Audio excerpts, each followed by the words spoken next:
Ильяс Жансүгіров 1894-1938 жылдар аралығында өмір сүрді. Ол қазақ ақыны, драматург, прозаик, журналист, аудармашы және қоғам қайраткері. Қазақстан Жазушылар одағының тұңғыш төрағасы. Поэманың негізгі идеясы ақынға деген халық құрметі мен махаббатын көрсету, қатал заманда шеккен қасіреті мен қорлығын жеткізу.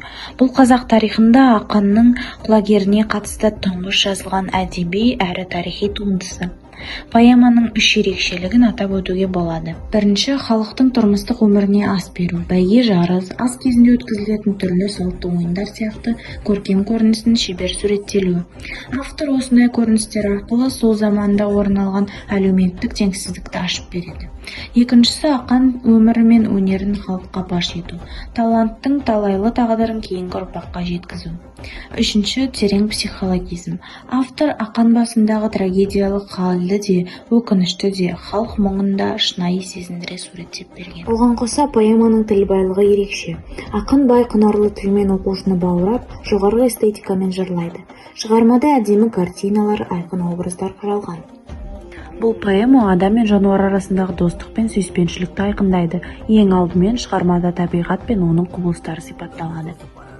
Сол табиғат аясында Сағынайдың 80 жасасы беріліп жатты.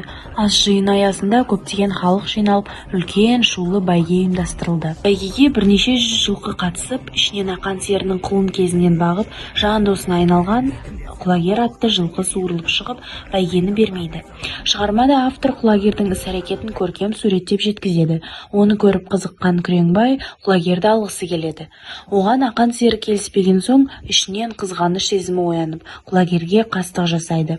Құлагер нақ майданда құлап, сол жерде көз жұмады.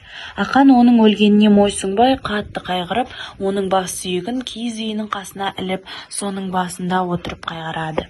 Осылайша, құлагер поэмасы қазақтың дарынды әншісі ақан сері өмірінің трагедиялық тұсын шынайы суреттеу арқылы сол кездегі заманның шындығын, рухани дағдарысқа ұшыраған адамдар бейнесін толық аша білген ауқымды туынды.